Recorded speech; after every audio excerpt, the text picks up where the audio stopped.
बोलिए परम पूज्य गणाचार्य गुरुवर 108 श्री विराट सागर जी महाराज की जय। बोलिए संत शिरोमणि आचार्य गुरुवर विद्यासागर जी महामुनि राज की जय। आइए। अंधियारे जीवन में एक दीपक जलता है हो गुरुदेव दर्शन से अंतर सुख मिलता है गुरुदेव दर्शन से। दीप प्रतीक है आस्था का, विश्वास का, अंधकार से प्रकाश का। आइए गुरु चरणों में बैठकर हम हमारे जीवन के पाप रूपी अंधकार को पुण्य सागर जी महामुनि राज की। विनम्र गुरु से करे प्रार्थना हम ये बारंबार है, बना रहे गुरुवर जी आपका मंगल आशीर्वाद है। वो आपके पद चिन्हों पे चले बस एक यही अरदास है। जय जयकार हो, हाँ जय जयकार हो, जय जयकार हो। जैसे मछली को नीर यहाँ राहगीर को छाया है, वैसे ही गुरुवर के चरण में मम संसार समाया है। सदा सदा गुरुवर के सिर पर बनी रही ये छाया है। गुरु की महिमा इस दुनिया में कहाँ कोई कह पाया है। हो तुम ही मेरी संध्या हो गुरुवर, तुम ही मेरी प्रभात भी। रहना है हर एक जन्म में हमें तुम्हारे साथ जी। वचन दीजिए सिद्धालय तक पकड़े रहोगे हाथ भी। हो जय जयकार जी, हाँ जय जयकार जी, हो जय जयकार जी। जी बोलिए परम पूज्य उच्चारणाचार्य भुवन गुरु 108 श्री विनम्र सागर जी महामुनि राज की। फल अपन अर्पित करते हैं जिससे समय हमारा सेव हो सके। मैं आदरणीय सुगनचंद जी अंकल, आदरणीय एसके भाई साहब, आदरणीय हमारे पंड्या भाई साहब, संजय भाई अहिंसा, अनिल इटको, सभी लोग आ जाएं और एक श्रीफल भेंट करके हम परम वंदनीय आचार्य संघ को पूरे समाज की तरफ से श्रीफल अर्पित कराएंगे। अंकल की एक और श्रीफल ले लेंगे। परम वंदनीय बड़ी माता जी, विवाह श्री माता जी हमारे समक्ष बैठी हैं। उनके संपूर्ण संघ, पूरे आरिका संघ के लिए हम श्रीफल भेंट कर रहे हैं। परम पूज्य माता जी का भी आशीर्वाद प्राप्त हो। और शास्त्र भेंट करने के लिए मैं हमारे राजेंद्र भाई साहब से निवेदन करता हूँ। यहाँ से नवीन भैया की मम्मी भाभी आ। हो मीठे रस से भरोड़ी जिन वाणी लागे, जिन वाणी लागे, माने आत्मारी बात प्यारी प्यारी लागे। हो मीठे रस से भरोड़ी जिन वाणी लागे, गुरु वाणी लागे, माने आत्मा की बात प्यारी प्यारी लागे। बोलो परम पूज्य आचार्य संघ की।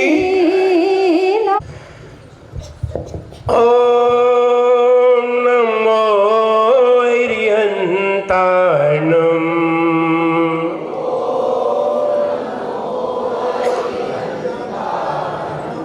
ओम नमो सिद्धाणम।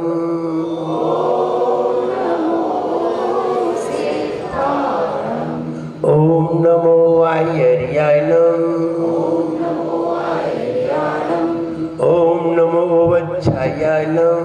ओम नमो लोय सवसाहुनम।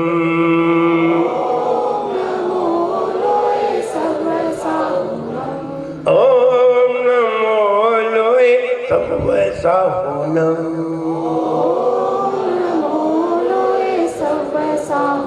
एक गजारा श्री पार्श्वनाथ भगवान की। एक प्यारा श्री महावीर भगवान की, परम पूजाचार्य गुरुवर श्री विराग सागर जी गुरुदेव की, अहिंसामयी जैन धर्म की। बोले परम पूज्य दिगंबराचार्य श्रमण विनम्र सागर जी महाराज की। दुखदाई संसार यहाँ, दुखदाई संसार यहाँ, छिपा इसी में सार यहाँ। दुखदाई संसार यहाँ, छिपा इसी में सार यहाँ। दुखदाई संसार यहाँ, छिपा इसी में सार यहाँ। दुखदाई संसार यहाँ, छिपा इसी में सार यहाँ। सार बिना बेकार यहाँ, सार बिना बेकार यहाँ। सार बिना बेकार यहाँ, सार बिना बेकार यहाँ। सार यहाँ जो पाएगा, जन्म मरण मिट जाएगा। सार यहाँ जो पाएगा, जन्म मरण मिट जाएगा।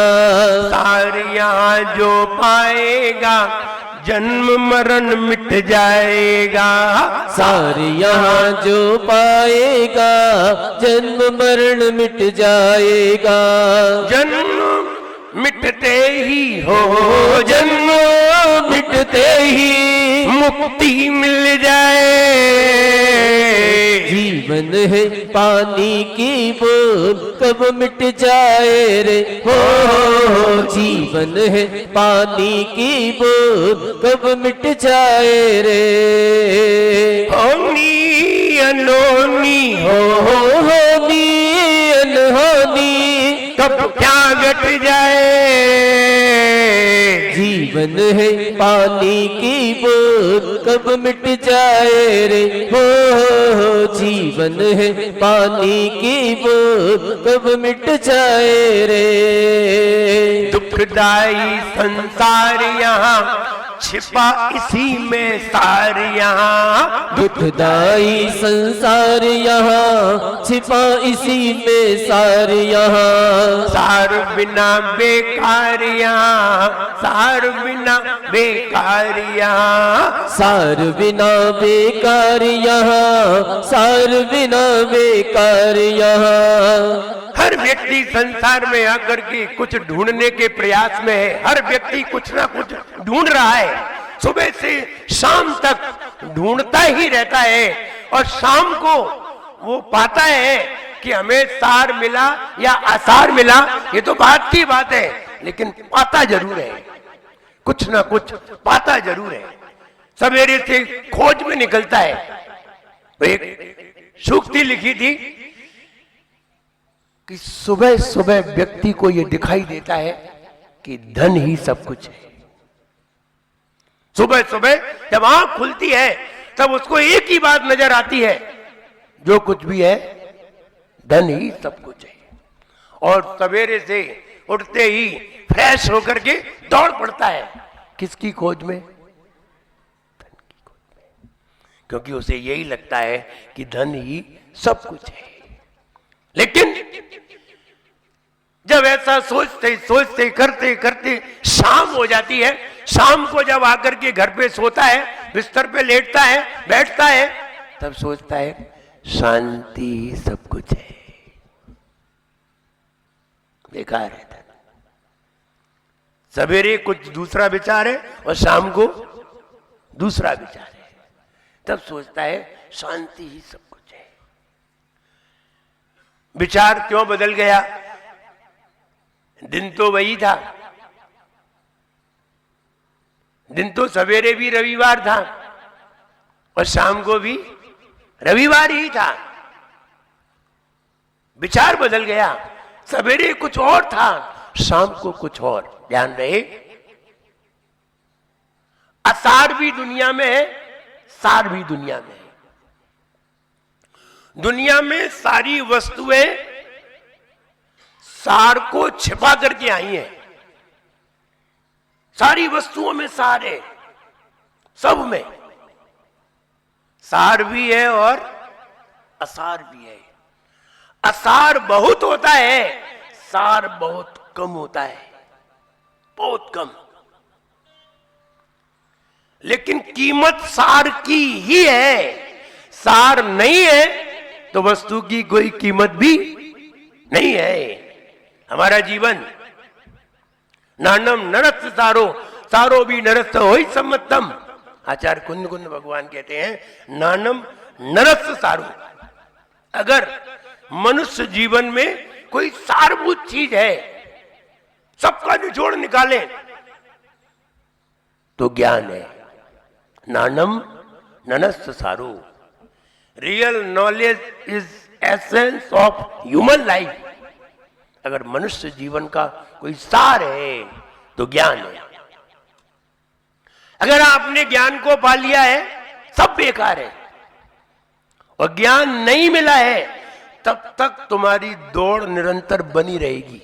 ज्ञान मिलते ही दौड़ थम जाएगी। आप मुनिराज को देखिए, मुनिराज संयम धारण किए हुए हैं, उपवास करते हैं, व्रत करते हैं, तप करते हैं। किस लिए? स्वर्ग पाने के लिए? नहीं नहीं, स्वर्ग में कौन जाता है? और परेशानी खड़ी है।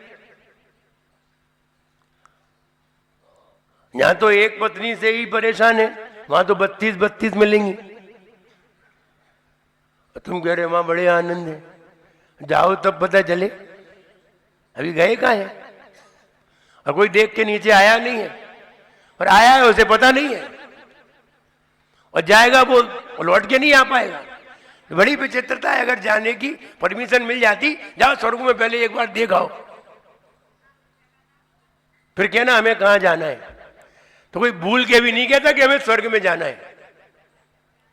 भूल के भी नहीं कहता कि पहले एक बार देख तो आओ। लेकिन देखने भी जाते हैं तो ऐसे समय पे जाते हैं कि ना तो कुछ सोच पाए, ना कुछ बोल पाए, ऐसा भी नहीं कर पाते। देखने भी जाते हैं, ऐसा नहीं है नहीं जाते। स्वर्ग में भी देखने जाते हैं, नरक में भी देखने जाते हैं, त्रियंच में भी देखने जाते हैं, मनुष्य में भी देखने जाते हैं। देखने तो जाते हैं, लेकिन कौन जाते हैं? हर कोई नहीं जाता। कौन जाते हैं? ये भी जब जैसे ही आपको ये विषय आगे आगे आता जाएगा, आपको सब समझ में आ जाएगा। आज तो सार और असार की बात है। सार किसे कहते हैं, असार किसे कहते हैं? सार वो चीज है जिसके बाद कोई भी प्रोडक्शन नहीं होता, जिसके बाद सारे उत्पादन बंद हो जाते हैं। जो अंतिम उत्पाद है, अंतिम वस्तु है, उसे सार कहते हैं। और जिसके बाद प्रोडक्शन अगर हो, नया प्रोडक्शन और होता जाए, तो समझ लेना चाहिए वो सार नहीं है। जैसे कि मनुष्य गति, आप मनुष्य हैं, आप बताइए, आप मनुष्य होकर के आप सारभूत है या नहीं? नहीं, क्योंकि इसके आगे भी दूसरा प्रोडक्शन है, फिर जन्म मरण है, अभी सार नहीं है। अगर जन्म मरण समाप्त हो जाए तो समझना चाहिए हम सारभूत वस्तु पे पहुंच गए। और जन्म मरण समाप्त ना हो तो सार पे नहीं पहुंचे हैं।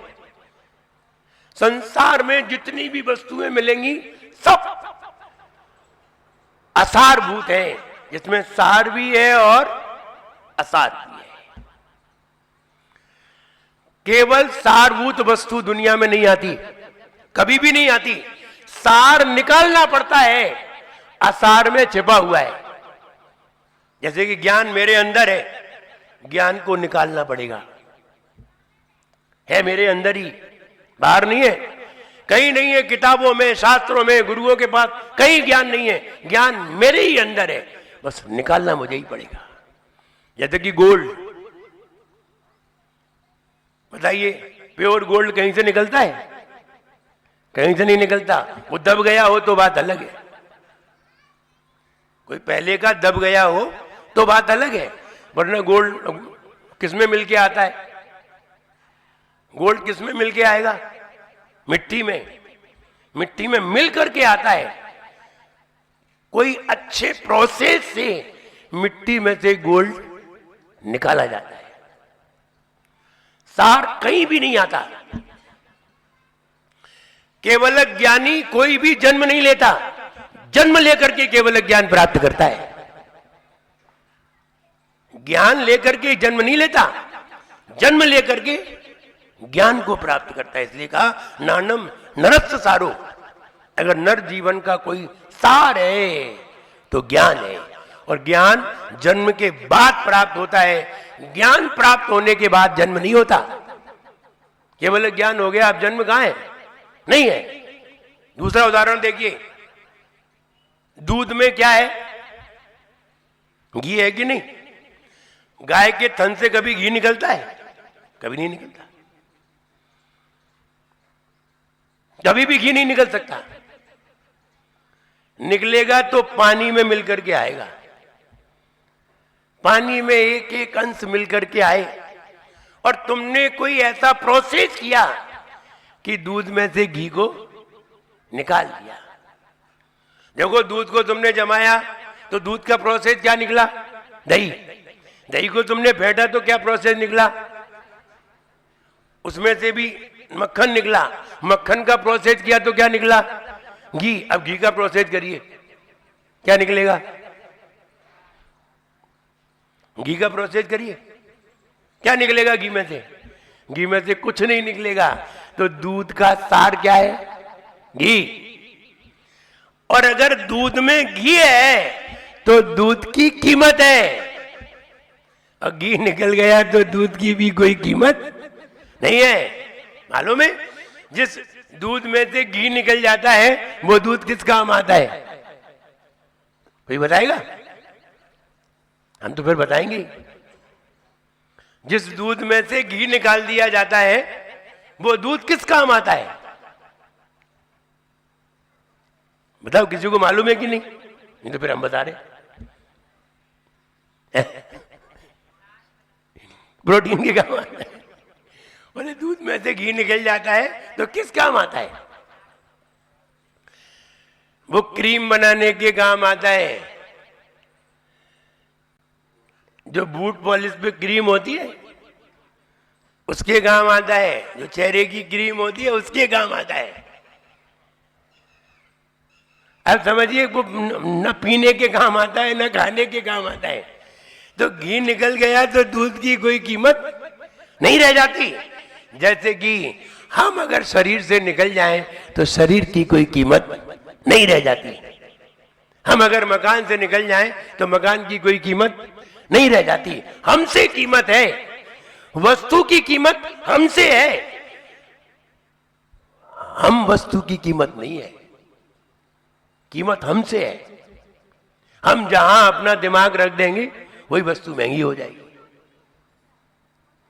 और जहां से हम हट जाएं वो वस्तु बिल्कुल बेकार हो जाएगी। हमसे वस्तु की कीमत है। जहां जहां हम हैं वस्तु की कीमत वहीं बढ़ गई। बताइए, सोना 85-90 हजार कैसे हो गया? सोना 90 हजार कैसे हो गया? इसीलिए हो गया कि हमने उसकी बहुत डिमांड कर दी, और हम अगर पहनना बंद कर दें तो कोई लेगा नहीं उसे। हम अगर उसे छूना बंद कर दें तो कोई खरीदेगा नहीं उसे। अपने आप उसकी कीमत चली जाएगी। कहने का मतलब यह है, वस्तु की कीमत सार से है, और हम सारभूत हैं। हमने वस्तु की कीमत बढ़ा दी है। सार पाने के लिए क्या करना चाहिए ये जानिए। सार पाने के लिए क्या किया जाता है? आपको मालूम है कि दूध में घी है, अब आप क्या करेंगे? करेंगे क्या, ये तो बताइए। घी मालूम किया है किस लिए? आपने घी की जानकारी ली है किस लिए ली है? पाने के लिए। एक बात और बता दूं, जिसकी तुम्हें जानकारी हो जाती है, जिसको तुम देख लेते हो, वही चीज तुम्हें प्राप्त हो सकती है। जिसकी तुम्हें जानकारी नहीं है, जिसको तुमने देख नहीं पाया, वो तुम्हें कभी भी नहीं मिलेगा, कभी भी नहीं मिलेगा। पहले उसे देखने का प्रयास करिए। तो आचार्यों ने कहा, पहले सम्यक दर्शन प्राप्त करिए। पहले देखने का प्रयास करिए, फिर जानने का प्रयास करिए, तो फिर कहा ज्ञान प्राप्त करिए, और फिर कहा कि उसे प्राप्त करिए। तो जो प्राप्त करने का जो प्रोसेस है उसी का नाम चारित्र है।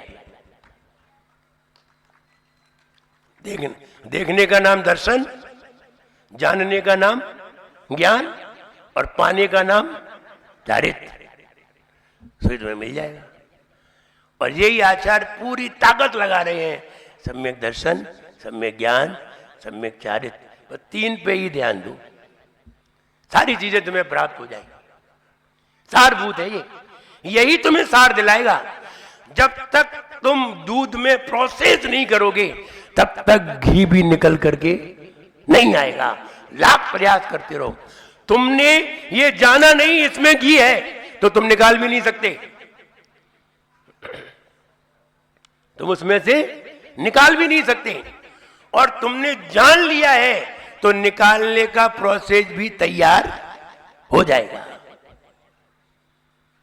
और तुमने जाना नहीं तो नहीं निकाल सकते। जानने के लिए पहले देखना पड़ता है। पहले देखते हैं कि जानते हैं? बताइए, पहले देखते हैं कि जानते हैं? देखो बिल्कुल सही बोलना। पहले देखते हैं कि जानते हैं? धर्मेंद्र जी, पहले देखते हैं कि जानते हैं?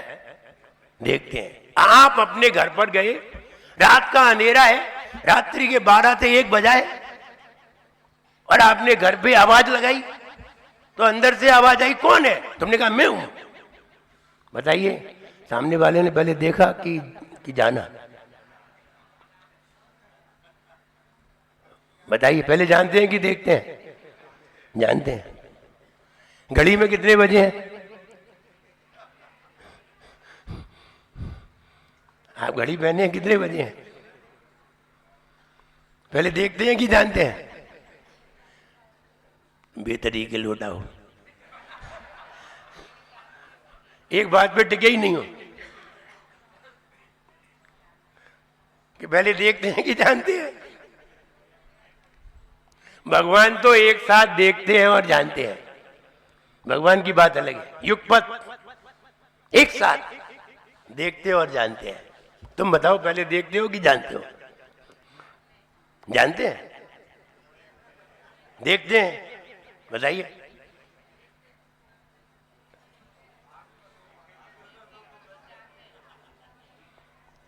बोले महाराज के चक्कर में नहीं पड़ना है, जब जैसा कहे वैसा ही सही है, आप कहो वही सही है। नहीं, पहले देखते हैं फिर जानते हैं। तो पहले देखना तो पड़ेगा तुम्हें।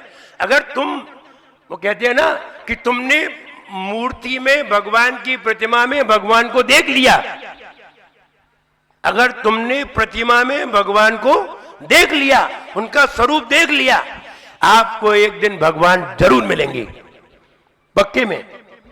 तुमने भगवान को देख करके जान लिया, एक दिन तुम खुद भगवान बनोगे, बिल्कुल पक्के में। और अगर मूर्ति में तुम भगवान देख ना पाए तो एक बार नहीं, लाख बार चले जाओ तुम, लाख बार भगवान की प्रतिमा को दर्शन करो, आपको भगवान प्राप्त नहीं होंगे, सम्यक दर्शन प्राप्त नहीं होगा। इसलिए देखना सीखो, देखने में ही सार है।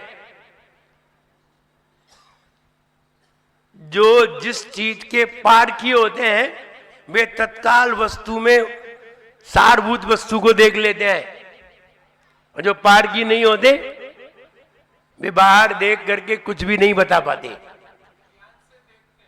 ज्ञान से देखते हैं, आंख से देखते हैं। ज्ञान से कहां देखते? ज्ञान से तो जानते हैं, दर्शन से देखते हैं। तो ज्ञान अलग चीज है, दर्शन अलग चीज है। दर्शन देखने के काम है और ज्ञान जानने के काम है। तो वो जानने का काम करेगा। ज्ञानावरण भी है, दर्शनावरण भी है, ज्ञान भी है, दर्शन भी है। दर्शन का काम देखना है, ज्ञान का काम जानना है। दोनों का काम अलग अलग है। तो पहले देखते ही है, तो पहले देखना सीखो। आप नींबू खरीदने के लिए गए, आप ये बताइए कौन सा नींबू खरीदते हैं? पीला वाला खरीदते हैं। पीले वाले में कैसे जानते हैं कि इसमें रस है? बताओ क्या करते हैं? ये अंगूठे से कैसे देखते हैं? किससे देखा तुमने? अंगूठे से। आंख से दिखता है कि अंगूठे से?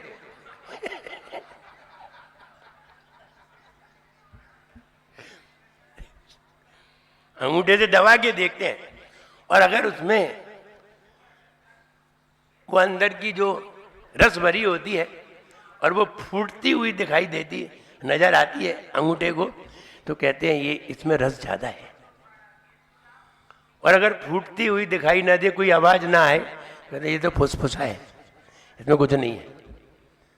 तो कहने का मतलब ये अंगूठे से देखा। अच्छा, आम खरीदने जाते हो तो कैसे देखते हो?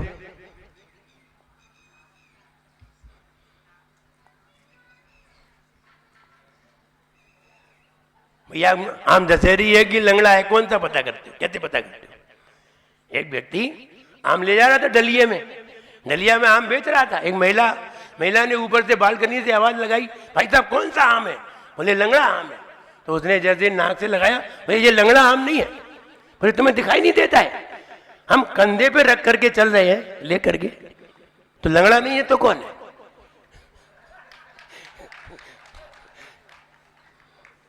तुम कह रहे लंगड़ा आम नहीं, लंगड़ा नहीं होता तो हम कंधे पे रख के क्यों चलते? तो लंगड़ा ही है। तो हाँ बात तो सही है, उसकी भी समझ में आ गई महिला के, हाँ लंगड़ा ही है। फिर जो हुआ वो बात की बात है। कहने का मतलब ये है कि आम की पहचान नाक से होती है। तो पहले हम देखते ही हैं। हम ये कहना चाहते हैं कि पहले अपनी आंख में ऐसा तजुर्बा देखिए कि सामने वाली वस्तु में से तुम्हें सार नजर आ जाए। और जब तुम सार देख लोगे तो असार अलग हो जाएगा और सार अलग हो जाएगा। सार और असार का भेद करना सीख जाओगे। आखिर तुम्हें सार दिखाएगा कौन? सार कहते किसे हैं? मूलभूत वस्तु को सार कहते हैं, मूल वस्तु को सार कहते हैं। दूसरी भाषा में समझिए, शास्त्र की भाषा में समझिए, तत्व को सार कहते हैं। तत्व को सार कहते हैं। और तत्व पे श्रद्धान करना ही सम्यक दर्शन है। तत्व को स्वीकार करना ही मोक्ष मार्ग है। सबसे पहले तत्व को जानो, और तत्व को अगर तुमने जान लिया है तो तुम्हें सारभूत वस्तु दिखाई देगी। फिर कह रहा हूं, तुम जिस चीज को देख सकते हो बस उसे ही पा सकते हो, इसके आगे नहीं। जिस चीज को देख सकते हो उसे ही पा सकते हो। जिसको तुमने देखा नहीं वो तुम कभी भी नहीं पा सकते। इसलिए हम रोज भगवान के दर्शन करने जाते हैं। क्या देखने जाते हैं? क्या देखने जाते हैं? भगवान को का स्वरूप देखने जाते हैं, भगवान के गुणों को देखने जाते हैं, भगवान के स्वभाव को देखने जाते हैं। जिस दिन हम भगवान के स्वभाव को देख लेंगे उसी दिन भगवान को पाने का प्रयत्न चालू हो जाएगा। और जब तक देख नहीं पाएंगे तब तक खूब कहते रहेंगे, ओ तक चंदन तंदुल पुष्प गई।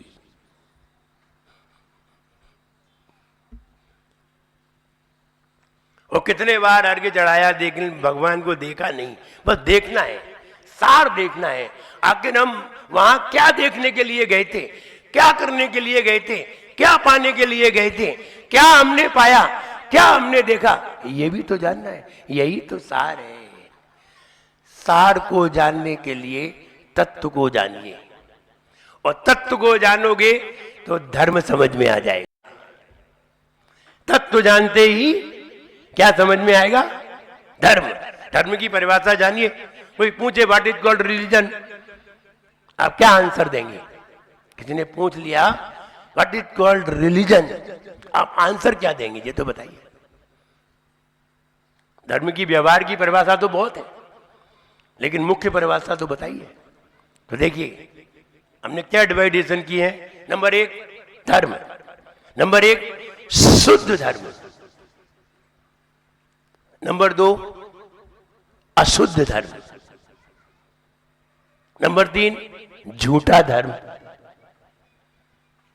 नंबर 4 अधर्म। और चारों के परिणाम अलग अलग हैं। जब तक धर्म समझ में नहीं आएगा तब तक तुम्हें कोई कर्म समझ में नहीं आएगा, और जब धर्म समझ में आ जाएगा तो कर्म समझ में आएगा, और कर्म समझ में आएगा तब तुम्हें अपना जन्म समझ में आएगा, और जब जन्म समझ में आएगा तो फिर धीरे धीरे जीवन भी समझ में आ जाएगा। और तुम्हें हम कहां ले जाना चाहते हैं? अकाल मृत्यु तक। कहां ले जाना चाहते हैं? मृत्यु तक, मरण तक ले जाना चाहते हैं।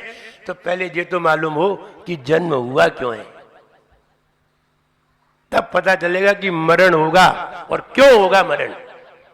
मरण होने का कारण क्या है और जन्म होने का कारण क्या है? जन्म होने में भी कारण है और मरण होने में भी कोई ना कोई कारण तो है। बिना कारण के ना जन्म है और ना ही मरण है। कहते हैं ना, जन्म मरण का दौरिया किसका कितना ठोरिया। ये जन्म मरण का दौर है, संसार है, दुखदाई संसार यहाँ और छिपा इसी में सार यहाँ। दुखदाई संसार यहाँ और छिपा इसी में सार यहाँ, और सार बिना बेकार यहाँ, सार बिना बेकार यहाँ। अब बताइए ज्ञान कहाँ है? मेरे अंदर। और शरीर क्या है? असार। शरीर असार और ज्ञान सार, और शरीर में ही ज्ञान है। हम इसी में ही ज्ञान है और इसी में अज्ञान है। किसी को असार में ही सार दिखाई देता है और किसी को असार में सार दिखाई देता है। किसी को दूध में चाय दिखाई दे रही है। देखो क्या दिखाई दे रही है दूध में? चाय, कॉफी। किसी को दूध में क्या दिखाई दे रहा है? चाय दिखाई दे रही है, कॉफी दिखाई दे रही है। किसी को दूध में दही दिखाई दे रहा है, किसी को दूध में मठा दिखाई दे रहा है, और किसी को दूध में मक्खन दिखाई दे रहा है, किसी को श्रीखंड दिखाई दे रहा है, और किसी को खीर दिखाई दे रही है, किसी को न जाने कौन कौन से व्यंजन दिखाई दे रहे हैं, लेकिन किसी को दूध में घी भी दिखाई दे रहा है। दे रहा है कि नहीं? और सबने अलग अलग देखा है। दूध एक ही है, देखने के ढंग अलग अलग है। दूध एक ही है लेकिन देखने वालों ने अलग अलग चीज देख ली। एक ने कहा इसमें इतना घी है, एक ने कहा इसमें इतना पानी है, एक ने कहा इसमें ऐसा दही बनेगा, एक ने कहा मक्खन बनेगा। सबने अलग अलग देखा, लेकिन किसी ने दूध में घी को भी देख लिया। किसी ने भगवान में वस्तु को देखा, किसी ने भगवान को पूर्ति करने वाले जाने, किसी ने भगवान को इच्छा पूर्ति वाले जाने, किसी ने भगवान में वास्तविक स्वरूप देख लिया। और देखने के ढंग, कहो आंख में अंतर है, आंख में कोई अंतर नहीं है, दृष्टि में अंतर है। काय में? दृष्टि में अंतर है। बस दृष्टि अच्छी बनाइए, और दृष्टि अच्छी बनाएंगे तो तत्व हमें अतत्व में ही दिखाई दे जाएगा। हमने बताया संसार में सारी वस्तुएं असार से युक्त होकर के आई हैं। सब, आप कोई भी चीज निकाल लीजिए, कोई भी शुद्ध चीज को बताइए हमें। ये जमीन से निकल करके आई, लोहा भी निकल के आता है, वो भी शुद्ध नहीं आता। गोल्ड आता है, वो भी नहीं आता। चांदी आती है, वो भी नहीं आती। शुद्ध की जाती है। और घी भी निकल के नहीं आता, नींबू का रस भी निकल के नहीं आता। वो नींबू में छिक्कल भी आएगा, क्या क्या मिलेगा, सब तुल के आएगा, निकालना रस पड़ेगा। और रस में भी बहुत पानी है, जब उसको भी तुम जलाते जाओगे, निकालते जाओगे तो थोड़ा सा निकलेगा, जिसे कहते एसेंस। रस अलग बात है और एसेंस अलग बात है। एसेंस थोड़ा सा होता है, रस पूरे गिलास भरा होता है। एसेंस खाओगे तो जीभ खराब हो जाएगी,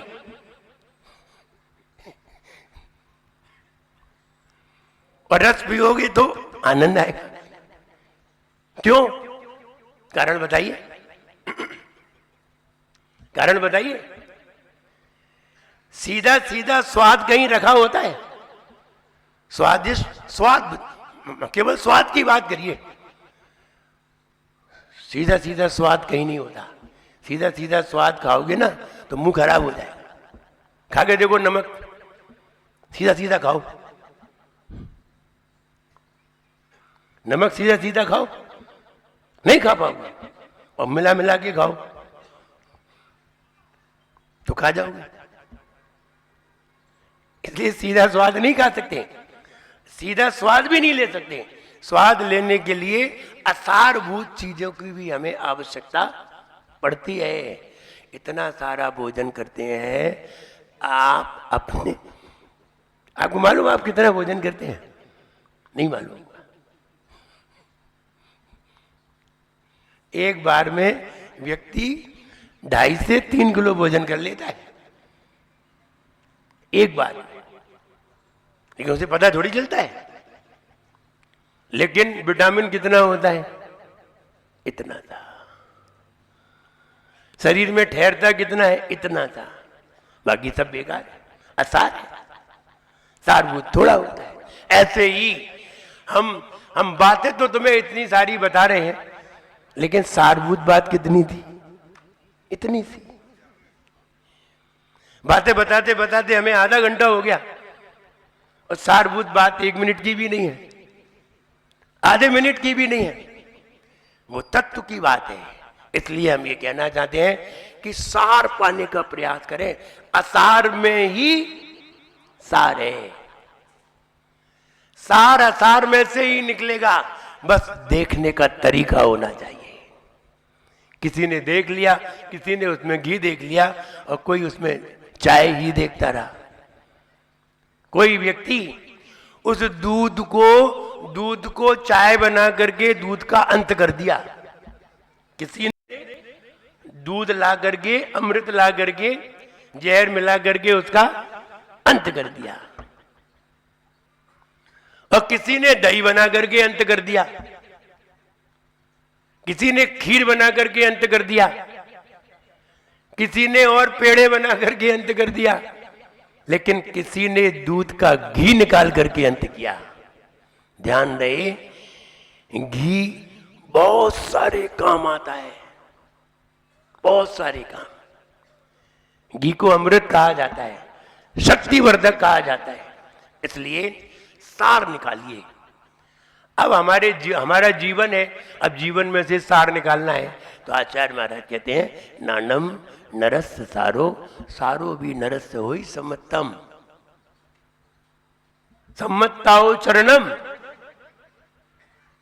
दोंडम पी खबई हो, दोंडम पी खबई होई सम्मत होई मोक्षम तू, सम्मताओ चरणम। अगर ज्ञान में भी अगर कोई सार है तो सम्यक्त्व है, और सम्यक्त्व सहित अगर चारित्र है, सम्यक्त्व में भी कोई सार है तो चारित्र है, और चारित्र का कोई सार है तो मोक्ष है। इससे बड़ा कोई भी सार नहीं है। अब विचार करिए, सम्यक दर्शन किसे कहते हैं? तत्वार्थ श्रद्धानम सम्यक दर्शनम, जीवादि तत्वम श्रद्धानम, जीवादि श्रद्धानम सम्यक दर्शनम। जीवादि पे श्रद्धान करना सम्यक दर्शन है। श्रद्धान किसे कहते हैं?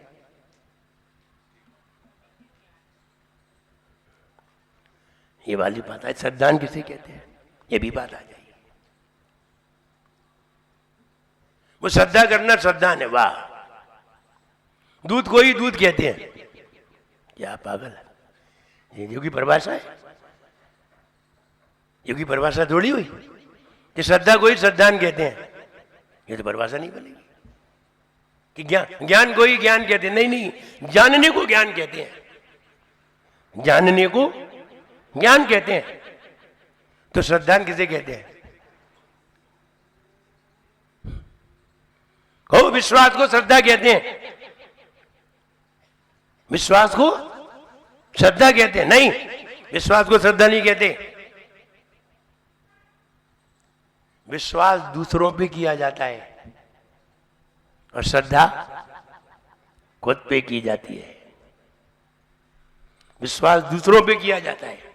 प्रदीप भैया, विश्वास किस पे? दूसरों पे। तुम्हारी पत्नी ने तुम पर विश्वास किया कि नहीं? घर छोड़ के आ गई। विश्वास पे कि श्रद्धा पे? श्रद्धा पे तो नहीं आई। श्रद्धा कर ले तो गड़बड़ हो जाए। तो फिर अगर तुम पे ही श्रद्धा कर ली तो भगवान पे क्या करेगी? इसलिए श्रद्धा खुद पर और विश्वास दूसरों पर। जब व्यापार करते हैं तो किस पे चलता है? विश्वास पर। व्यापार विश्वास पर और भगवान श्रद्धा पर। श्रद्धा किसे कहते हैं? बोले वो मालूम नहीं है। ठीक है, नहीं मालूम तो कोई बात नहीं, मालूम करिए कि श्रद्धा किसे कहते हैं। हम ये कहना चाहते हैं जिसको हमने जिस पे श्रद्धा कर ली है उसे पाने का भाव आ जाता है। इसलिए आचार्य महाराज कितना जोर दे रहे हैं, चारित्र बाद में, ज्ञान बाद में, पहले श्रद्धा। श्रद्धा पहले। जैसे ही श्रद्धान होता है वैसे ही पाने की इच्छा होने लगती है। एक बढ़िया सूक्ति सुनिए, हम जिसे पसंद करते हैं उसे ही देखते हैं। हम जिसे पसंद करते हैं उसे ही देखते हैं। हम जिसे देखते हैं उसे ही पाना चाहते हैं। हम जिसे देखते हैं उसे ही पाना चाहते हैं। तो देखना मुख्य है और देखने के पहले पसंदगी मुख्य है। पसंदगी ज्ञान से बनती है और देखना आंख से। आप सब्जी मंडी में गए और आपको परमल खरीदना है और सब्जी मंडी में आलू भी रखे हैं, मूली भी रखी है, गाजर भी रखी है और भी रखी है। तो आप सारी दुकानों पे देखेंगे लेकिन आप देख करके आपकी नजर कहीं नहीं रुकेगी, देखेंगे साहब। और जहां परमल रखे होंगे आप उसी दुकान पर क्या करेंगे? खड़े हो जाएंगे। क्या भाव परमल? आप पसंद किसे कर रहे थे? परमल को। इसलिए आपकी नजर कहां टिकी? परमल पर। बाकी सारी चीजें दिखी, कहीं नहीं टिकी, परमल पे जाके। आप जिसे पसंद करते हैं उसे ही देखते हैं। सूक्ति क्या हुई? आप जिसे पसंद करते हैं उसे ही देखते हैं और जिसे देखते हैं उसे पाना चाहते हैं। इसलिए आप अच्छा देखिए। पहली बात तो ये, आप पहले अच्छा समझिए, फिर अच्छे को पसंद करिए, फिर अच्छे को देखिए, फिर आप मिलेगा। और आपकी पसंदगी ही खराब है, आपकी पसंदगी ही खराब है तो देखोगे किसे? आप अच्छी चीज देख ही नहीं पाएंगे। इसलिए पहले अच्छी पसंद बनाइए। ये क्या पसंद करना है?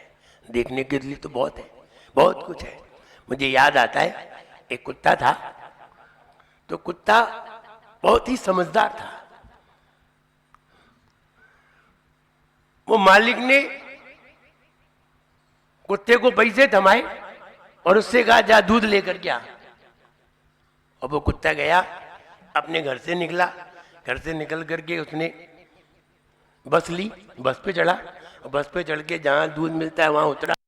उतर करके उसने दूध लिया, दूध लेकर के फिर बस में चढ़ा, फिर वो तो वो कुत्ते को जो दूध लेने गया तो उसने दूध वाले ने सोचा ये कुत्ता कितना समझदार है, पैसे भी लेकर के आया है और बता रहा है इशारे से कि दूध चाहिए। तो उसने दूध दिया और दूध देने के बाद बोतल दी और वो उसके पीछे पीछे चल दिया। आखिर ये कुत्ता है किसका, देखे तू। और वो देखने के लिए आया। कुत्ता बस में चढ़ा, बस में चढ़ने के बाद वो उतरा, वो भी उसके पीछे पीछे आ रहा था। और मालिक के पास उसने दरवाज़ा खटखटाया तो मालिक अंदर से निकल करके आया। उसने कुत्ते में 2 डंडे लगाए। जब 2 डंडे लगाए तो कुत्ता फिर भी चुपचाप रहा, पूंछ हिलाता रहा, चुपचाप रहा। तो वो जो देखने आया था उसने पूछा, उसने कहा इतना अच्छा कुत्ता है, इतना ब्रिलियंट कुत्ता है, तुमने फिर भी ऐसे 2 डंडे मारे, क्यों मारे? बोले इसने मेरी नींद खराब कर दी, इसने मेरी नींद खराब कर दी। तो उस व्यक्ति ने सोचा आदमी कितना स्वार्थी है, इसके लिए कितना भी करो, सब कुछ कर रहा है। उसने सब कुछ किया, जो काम तुझे करना था वो काम इसने किया और पूरा बाजार से ले आया, सब कुछ ले आया, तब भी जरा सा गेट खोलना पड़ा, इसमें ही इसे कष्ट हो गया। इससे तो अच्छा ये होता कि हम भगवान की सेवा करें तो कम से कम मेरी जिंदगी सुधर जाए। कहाँ किसकी सेवा में आकर के लग गए, संसार के कार्यों में लग गए। कितनी भी किसी की भी सेवा करो, कोई भी तुम्हारे काम आने वाला नहीं है। और अगर भगवान की सेवा कर ली तो अंत समय में वो तुम्हें अपने पास भी बुला लेगा। इसलिए सारभूत वस्तु ढूंढिए। हम जिसे पसंद करते हैं उसे देखना चाहते हैं, जो देखना चाहते हैं उसे पाना चाहते हैं, और पाना इसलिए चाहते हैं कि हम उससे तृप्त होना चाहते हैं। इसलिए हम ये कहें सारभूत वस्तु पाने का प्रयास करें। सार कैसे मिलेगा? धर्म से मिलेगा। कल समझिए, धर्म, अधर्म, झूठा धर्म और शुद्ध धर्म, इनमें क्या डिफरेंस है पहले ये समझिए, फिर समझ में आएगा कि कर्म कैसे बनता है। लेकिन आप समय पे आइए, समय का खूब ध्यान रखिए। आज इतना ही। जय बोलिए परम पूज्याचार्य गुरुवर श्री विराट सागर जी गुरुदेव की। सभी लोग आगे का समय आपका है, पीछे का समय मेरा। पुनः यही